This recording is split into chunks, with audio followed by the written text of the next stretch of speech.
Hi, my name is Stephanie Boyer. I'm an OT for Family Initiative, and today we're going to talk about sensory challenges in feeding. First, we're going to talk about what a picky eater might look like. So, children who avoid or are aversive to or demonstrate negative behaviors are typically called picky eaters. And preferred food is a typical behavior. However, when the diet is very selective, it could impede their food experience. This may be underlying sensory issues, and that might look like verbal or physical protest to food. It could be a physical reaction, such as gagging or nausea or even vomiting, or it could be elopement or avoiding behaviors during meal times. And in this presentation, we're going to talk about sensory challenges and how we can help our picky eaters. The first sensory system we're going to talk about is touch. The feel of food occurs in our hands, but also in our mouth feel. It could also be considered temperature as well.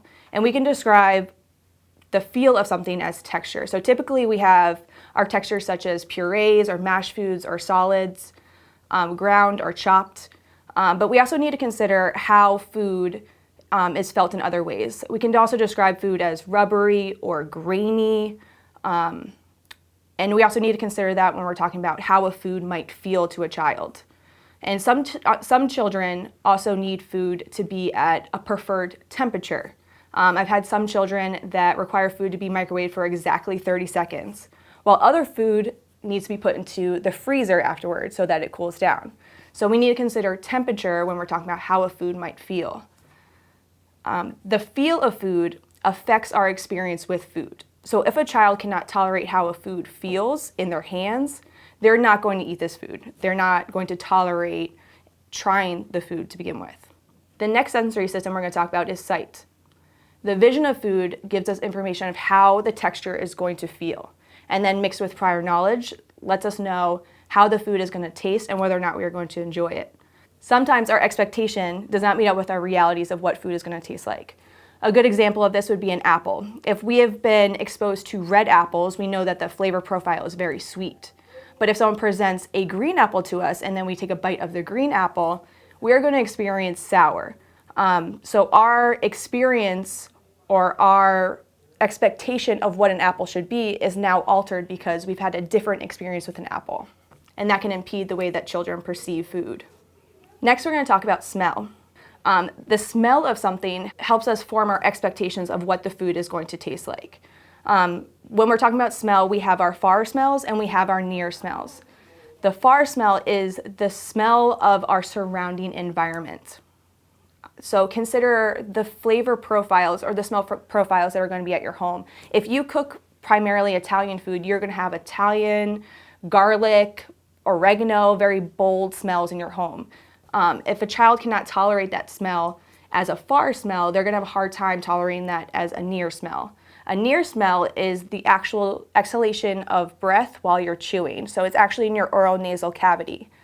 If a child cannot tolerate a far smell, they are not going to tolerate a near smell. So they are not even going to try that food. It's also important to note that smell is attached to your olfactory nerve, and your olfactory nerve is attached to your limbic system.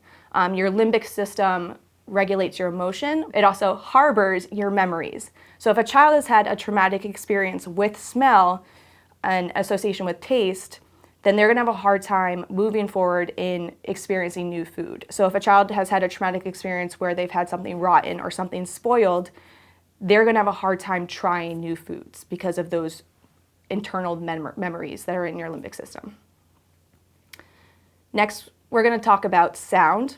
Sound influences our eating experiences through chewing and crunch, and also the transition of chewing and crunch through our chewing experience.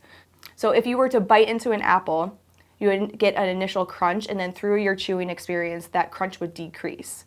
You have your far sounds and you have your near sounds. Your far sounds are the sounds of the environment, of the people around you. Your near sounds happen within your chewing experience, directly connected to your ear. So if a child has auditory sensitivity, they're going to have a hard time with crunchy matter or crunchy material because of those near sounds. Additionally, if a child is sensitive to auditory stimuli, then the surrounding environment is also going to impede their food experience because it could be irritating or it could be distracting. The last sensory system that we're going to talk about is taste, because it's at the bottom of our food continuum. Taste is a direct correlation to whether or not a child is going to enjoy a food item. We all have preferences in our flavor profiles or in our tastes. We have savory or sweet or bitter or umami or salty, and we all have our own preferences. It's important to note that you can actually separate the experience of flavor and the experience of taste. So taste is actually the flavor with texture, and flavor is without texture. So for example, if you wanted a child to try an apple, if you wanted them to get a taste of an apple, you would try things like applesauce or have them actually eat the apple because that includes texture. If you wanted them to get the flavor of the apple, then you would have them use the apple, maybe put it on their lips to try it, or maybe lick an apple so that they get the flavor profile without the texture. It's important to note that if a child has underlying sensory issues such as sound or touch, that the experience with taste is going to be limited, and that they haven't had much experience with taste because those other sensory systems are impeding their ability to actually try to taste and experience taste. Some solutions. How can we help our picky eaters? Well, first we want to ask, what is the expectation? What is the expectation in your home? Do we expect our children to eat the same food as we do? Do we expect our children to try a new food every mealtime? Do we expect them to integrate vegetables and fruits? Or are we okay with them eating preferred food every single meal? That is something that you need to ask yourself before moving forward. If you do want them to build a tolerance and open up their nutrition or their food experiences, you can grade the task, you can do gentle engagement, or you can do rehearsals. And we're going to move on to that into the next slides. So when we talk about grading the task, we want to be responsive to what the child is telling us. We want to start with something that is familiar or preferred, and then respectfully tiptoe into the unpreferred or the unfamiliar. So when we're talking about visuals or smells, we want to start with our far kind of smells, our far sights. So maybe you want to have them in the kitchen with us, watching us make the food, smelling what we're cooking, and then we can move forward to moving to a plate in front of them so that they see the food, it becomes a little closer, they're smelling the food at a closer range, and then we can move forward to actually trying the food into our mouth. So we are moving closer, but respectfully grading or watching their reaction to how we're handling the situation. When we're talking about touch, if a child can tolerate it on their hands, that's your first step. So a child needs to be able to touch the food or tolerate it on their fingertips or palms before they're going to be able to tolerate it in their mouths or on their lips. A good way to do this is to play with food and to play with real food. To grade the task for taste, you want to start with diluted or less tasteful or less flavorful things, and then move forward to more concentrated and adding more concentration so that they're getting more flavor throughout the taste continuum, but at little increments, and respectfully too, at their own pace. In gentle engagement, it's actually systematic desensitization, which is the scientific word for it. But it's overcoming our fear and anxiety associated with a stimuli, and also building tolerance towards that sensory stimuli. So a good way to do this is to play with food and to play with real food. One of my favorite things to do is a Jell-O discovery. You make a Jell-O mold and you put the items inside, and so the child now has to dig. You can use a spoon if they're too apprehensive at first. They have to dig in and find the different toys that you have hidden in this Jell-O mold, and they really have to either use their hands or respectfully use a spoon. And you're building tolerance towards tolerating slimy Jell-O. You can also do a noodle sensory bin.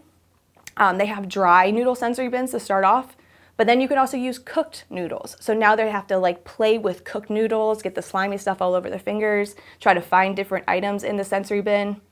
You can do berry painting. You can mash raspberries or you can mash blueberries and create a rainbow or create a picture using different food items. You could also do apple stamping. If you cut open an apple, the inside actually looks like a star, and then you can paint with it and create different stamps. So you can use gentle engagement and grading a task in unison. And a good way to do that is by experimenting or moving forward towards trying a different flavor. So to start off, you're going to, let's use an apple for example. To start off, you are going to take the apple and you're going to do a finger flavor on the lips. So you're going to wipe the apple and then put it on their lips. And the child is going to do it themselves because we're being respectful and we're trying to create an enjoyable experience. Next, you're going to take the apple and actually apply it kind of like chapstick. Next, they're going to actually use a tongue flavor on the lips. So they're going to move forward and actually lick the food item. Next, we're going to move on to a taste. So now we're going to introduce different textures. If actually biting into the apple is too much, you can use applesauce, or you can use pureed apples. They're then going to take the actual pureed apples and put it on their lips, and then move forward to actually tasting it with their tongue. So that's a good way that we can do gentle engagement, respectfully moving forward, but also grading our task. Another good way to do this, and the combination of the two, is using crumbs. So if we want a child to move forward towards tolerating more solids, we can start with very, very, very small solids. Maybe we want to start with a cookie and we're going to crumble up the cookie. And cookies are a good way to start too because cookies melt in your mouth. They are a meltable crumb. So we're going to crumble it up and then maybe grate it and have bigger crumbs eventually into one whole solid.